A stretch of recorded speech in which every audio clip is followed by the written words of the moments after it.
Hi, good evening. I'm just going to share with you from my latest book, VIKSIT Bharat Challenges and Solutions. In the first chapter, I have written about the power of India. Do you know the power of India? Many of our youths, many of young boys and girls in contemporary India are not aware about the strength of India. I would like to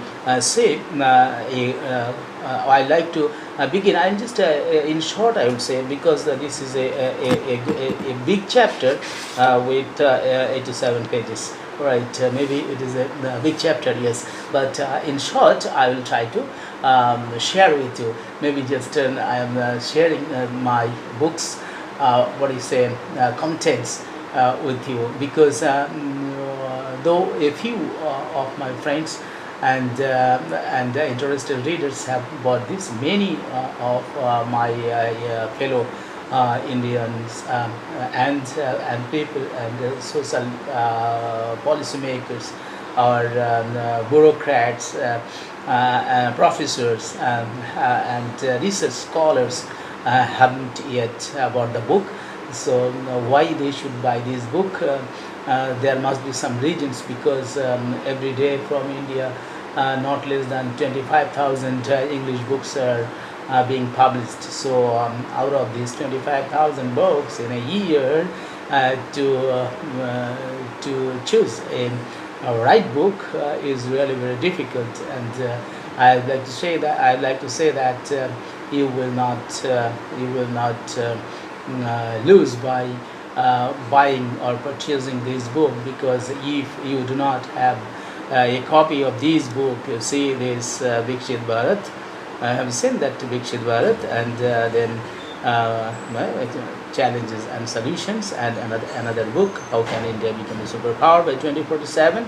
So these are the two books you must have in your library. Otherwise, maybe it's a personal library, maybe it's an official library, maybe it's a college library, maybe it's a university library, maybe it's a local library, or whatever it may be,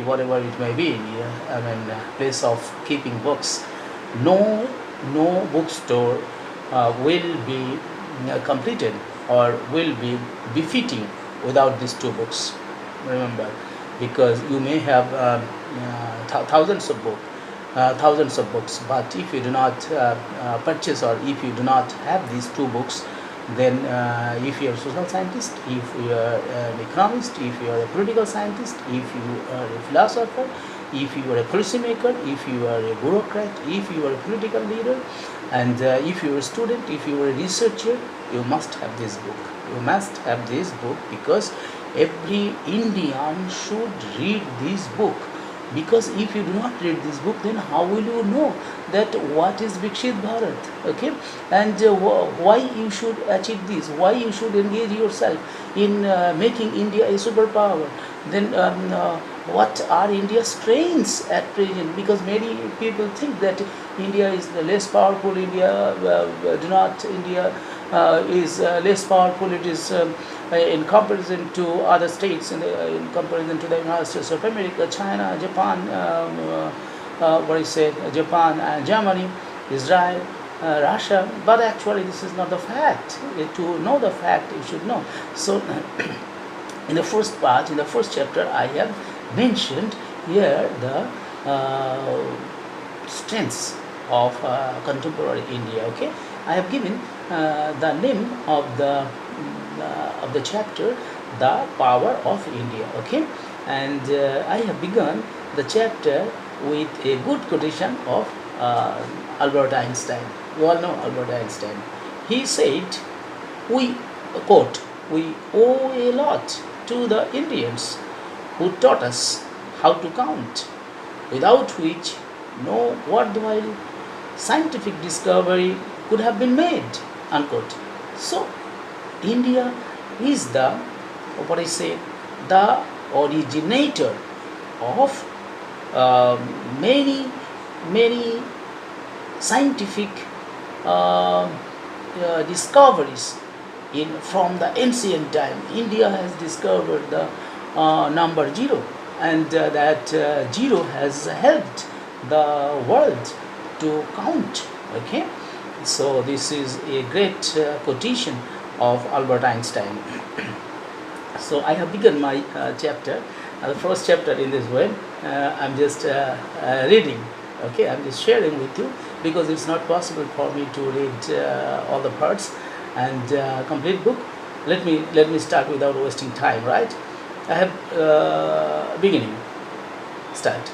So India was a very powerful and affluent country in the pre-Christian era, and now also India is a very strong country in all aspects such as economy, politics, military, agriculture, manufacturing, science and technology, infrastructure, and trade and commerce. To understand the strength of India well, we may quote our former Prime Minister Srimati Indira Gandhi. She once remarked, quote, "If you wish to know something about India, you must empty your mind of all preconceived notions of what you have heard or read. Why be imprisoned by the limited vision of the predicted? Also, don't try to compare. India is different and would like to remain so. You will not find any of your familiar levels useful. India is many and in a unity that stretches away back into unwritten history." It has been unquote. It was published in Pakistan Horizon 1983, page number page from 18 to 25. You will find this quotation of Indira Gandhi. Okay, now we will examine how powerful the present India is. Let me begin with polity. The strength of a country depends upon the robustness of the government. In the case of India, it is the union government. It depends on the number of state governments being ruled by the same political party. At present, there are 28 state governments and 8 union territories in India. The BJP is ruling in 14 states. On the other hand, the main opposition party, the Indian National Congress, has only 3 state governments under its control. The 18th general elections 2024 brought back the BJP-led National Democratic Alliance to the center of power with 293 seats out of 543. Indian Parliament is bicameral in the upper chamber, Rajya Sabha. The NDA has a total of 121 seats out of 245. In the state legislatures at present, the ruling NDA has a total strength of 2,170 seats out of 4,036 seats. It was written 2 months earlier. Okay, so and I am I am reading this but after 2 months, so there might be mismatch between the writing and the present status, right? So thus it is seen that the ruling BJP-led India has a clear majority in parliament and it can make any law for the welfare and socio-economic development of the people. When there is a 2/3 majority of a single political party or an alliance in parliament, the union government becomes competent and very powerful. Now the Indian government is strong enough to pass any bill, right, for the welfare, for the benefit, for the advancement, for the development of the people, particularly the poor and disadvantaged people of India. You all know that the world is very complex now and tightly linked. It is very competitive and volatile too. Every country now is trying to showcase its powers and strengths to the world. Mark Fitzgerald, in one of his articles, cited the work of Jeff and Nevenjal. It was written in 2021, quote, "Governments are turning to branding techniques to differentiate their country on the global stage in order to establish a competitive edge over rival countries, in the belief that a strong country brand can contribute to country's sustainable development," unquote. Fitzgerald 2021, page 466. Countries are now in the fray of branding themselves quote, Switzerland, for example, established the present Switzerland organization in order to coordinate and establish priorities among different entities such as Pro-Helvetia, Location Switzerland, OSEC Business Networks, and Swiss Tourism, unquote. Featuring once again 2021 and page 467. So country branding is now concept in the public dominion. Hence, it is necessary to clarify the term branding and the objectives of it. Mark Festurin further indicated that a country brand belongs to the public domain. It is complex and includes multiple levels, components, and disciplines. It entails the collective involvement of the many stakeholders it may appeal to.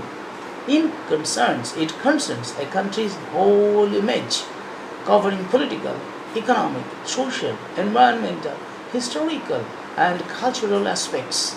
The main objects of a country branding are to stimulate exports, attract tourism, investments, immigration, and create positive international perceptions and attitude, unquote. Globalization has made the world a big village and a supermarket where everyone is trying to show its product and best commodities in the form of strengths to attract the attention of the buyers and admirers. Hence, the aim of this chapter is to brand India to the global village. You understand? Why I have mentioned, why I have written this chapter, because my aim is to brand India, right, in the global market.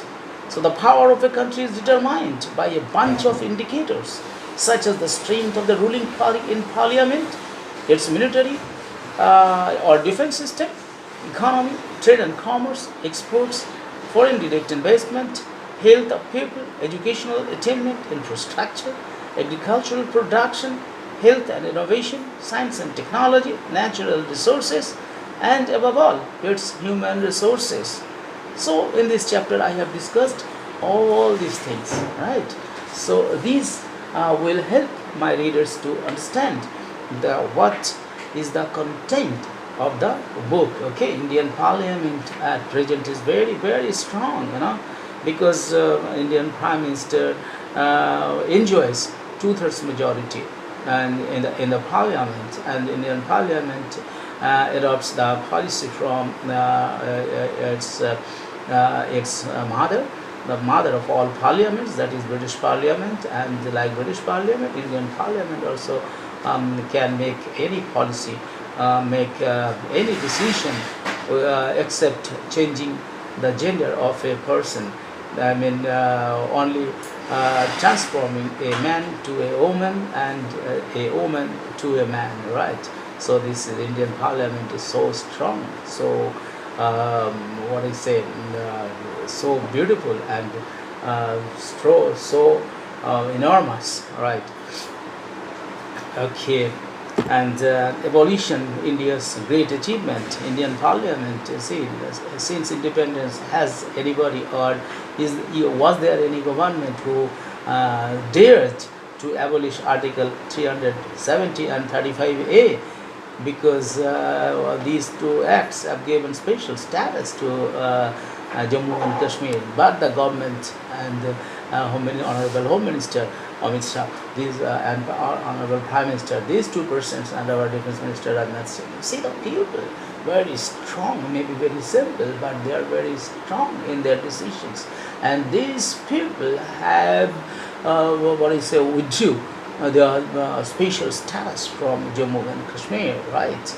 So, so this was a great achievement. I see that Article 35A that provides special rights and privileges to the citizens of Jammu and Kashmir was incorporated in the Constitution of India in 1954 by an order of the then President Rajendra Prasad on the advice of the Jawaharlal Nehru cabinet. It gives the Jammu and Kashmir legislature full discretionary powers to decide who permanent residents of the state are. it was given them special rights and privileges to in empowerment with the state government, acquisition of property in the state, settling in the state, and the right to scholarship and other forms of aid and state government provides. So it also allows the state legislatures to impose any restrictions upon persons other than the permanent residents regarding the above. So you see the special status and power that have been given by our former Prime Minister and the President. It was against the sovereignty of Indian territory. Okay, so Jammu and Kashmir is a very beautiful Himalayan region, and that both India and Pakistan say it is fully theirs. It is, but it was once a princeless state, and it joined India in 1947 after the subcontinent was divided at the end of the British Raj. India and Pakistan subsequently went to war over the occupancy, and each came to control different parts of the territory with a ceasefire line agreed upon. In the border area, there has been continuous violence and separatist insurgency against the Indian government for the last several decades. Okay, any adult citizen of India knows that Kashmir border is always a matter of tension of war between Pakistan and India. The persons working in Jammu and Kashmir borders areas were always in tension of mines and bomb blasts or cross-firing. Their family members and relatives and friends remain also in tension when they are went to guard the border. But as the border security force of Indian Army, schools and colleges are closed and frequent class suspension was a daily incident in Jammu and Kashmir. But nowadays, stone pelting and all those activities of miscreants have been stopped as a result of abolition of 370 and 35A. It is one of the greatest achievements of our Honorable Prime Minister and our contemporary government. And I will say that construction of Ram Temple is another great achievement of the government under Narendra Modi. And Deepak Mehta once he wrote, what did he write? Quote, from at least the middle of the 19th century, Ajodhya has witnessed long-standing and bitter violence between Hindus and Muslims regarding the exact status of this spot. This is because Hindus hold that the Babri Masjid, constructed in 1528 by the Mughal Emperor Babur, took the place of the Rajat temple, the Janmasthan. So, beginning in 1980, several Hindu organizations, collectively known as the Shanti Parivar, advocated the destruction of the mosque and its replacement with a temple dedicated to Lord Rama. Even before Hindu activism, we find a long history of litigation since 1885. You see, since 1885 there was a litigation, civil courts at various levels of the judicial hierarchy. Okay, so the dispute within and outside the courts reached its climax in 1992 when on 6 December 1992 about 150,000 people or Korshavaks had gathered around the temple mosque complex on the day, and that 150 Korshavaks or religious workers actually participated in its destruction, as per Mehta report, right? As per Mehta means Deepak, as written by Deepak Mehta. Okay, so I will remember the day when the Korshavaks in the presence of Lal Krishna Advani, Murli Manohar Joshi, Umavarti, Vinay Katia and others tried to demolish the disputed Babri Mosque, which provoked widespread communal riots across the country. About 2,000 people died in the violence. This is a past history. Actually, this happened in India. This communal tension was there, but now there is no communal tension. A very good Ram temple has been constructed there, and people have been going to visit Lord Rama's temple, and now Kumbh Mela is going on, and from Kumbh Mela people are going to even Ajodhya to see the Ram temple, right? People from across the world, from different parts of the world are coming to visit, and there will be hotel industry, there will be what is said pilgrimage, there will be a there will be holiness around and surrounding the places, and cost of the land will be increased, and livelihood of people will be increased, and there will be peace, there will be prosperity, there will be tranquility, and there will be prosperity of the people, right? So I will say again next, then the introduction of uniform goods and services tax, GST, because earlier there were many taxes. The GST submitted 17 existing indirect taxes to make compliance with taxation laws in the business was simple. It was a major decision of the government to ease trade and business. So this is there was too much criticism from across various parts of country, but when it was introduced in 2016 probably, and but yes, the law enacted in 2016, the government of India has solved the problem of banking ailment, which was considered a long-term problem for economic growth and policy making. So now the problem has been solved. There is no problem. The people are paying taxes, and nowadays the collection of GST is too much, nearly 1,96,000 crore. So can you just imagine almost 2 lakh crore GST collection. So this is a great achievement of government of India, right? So this is strong India's economy. How Indian economy became strong? Because India is getting too much, earning too much money, right? So necessity of uniform tax policy. Yes, it was necessity, right? Because GST will help reduction of tax theft and corruption in our country. It was the reason, because these are the two most interesting benefits, because there will be less corruption and there will be less tax evasion by the people of India, right? Mainly the businessmen, and the empowerment of Muslim women by abolition of triple talaq. This government has for the first time provided benefit to Muslim women, because earlier there was a system that if any Muslim man gives triple talaq or divorce, or just utters three times in any form, including writing a letter, an email, a WhatsApp message, Skype, or text message, maybe in good mental condition or intoxication.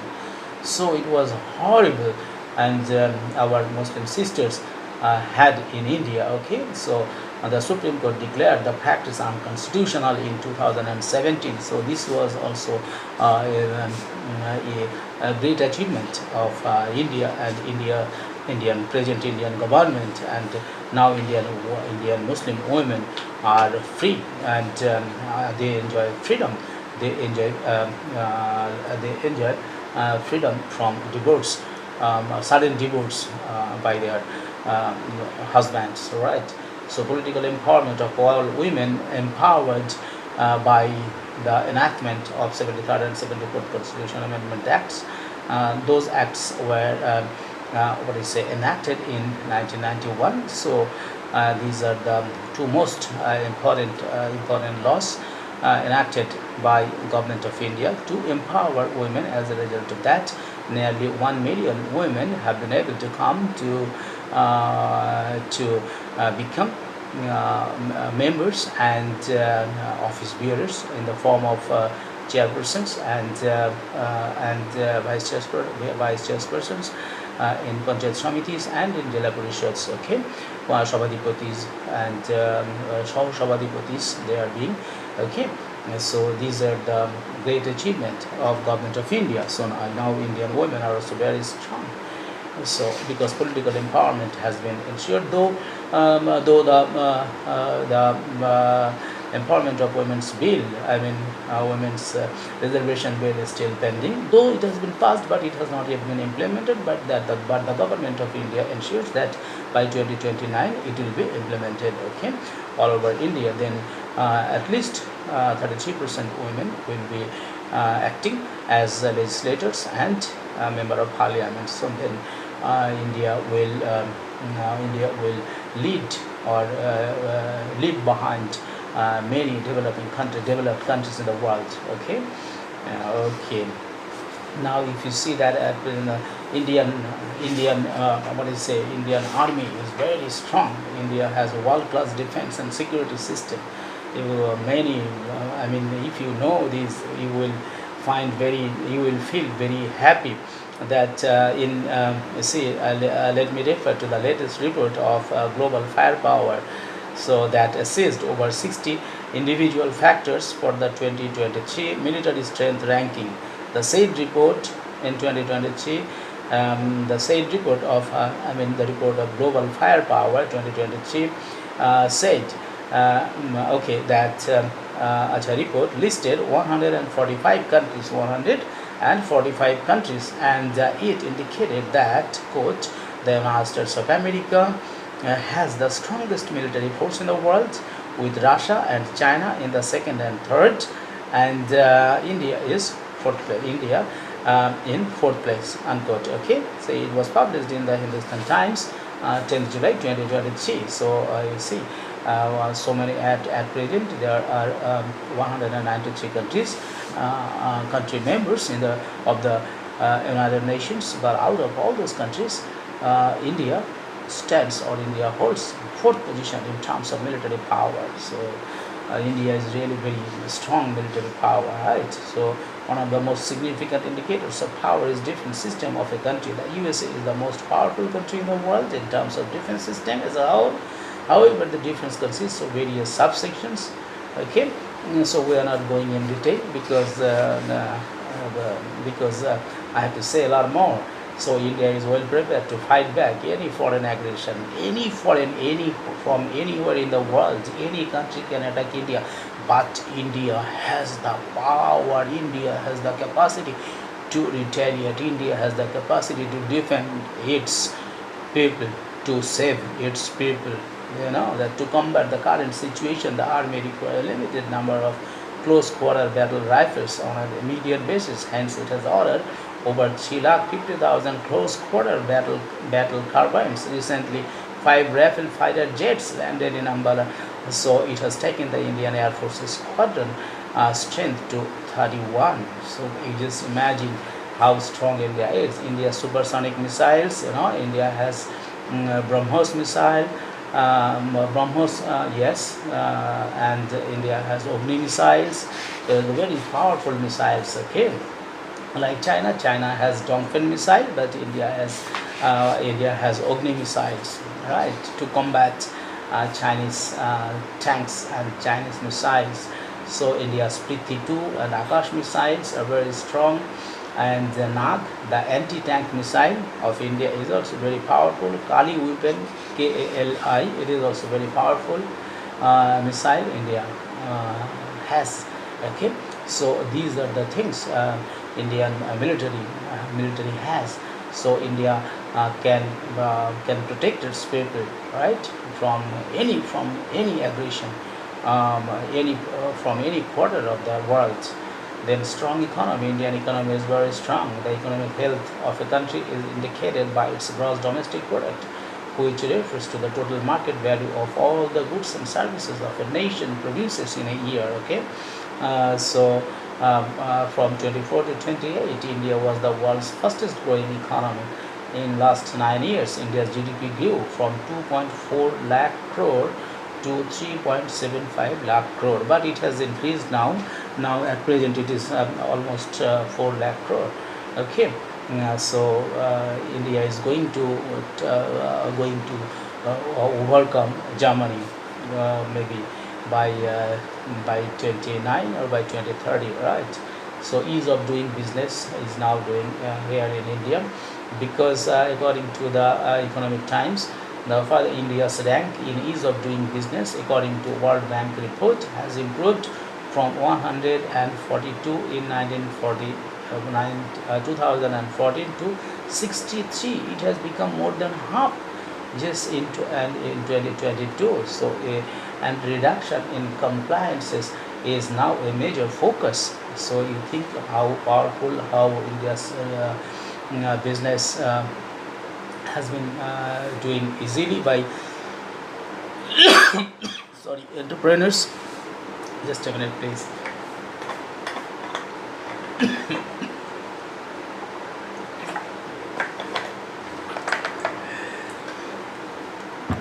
Okay, so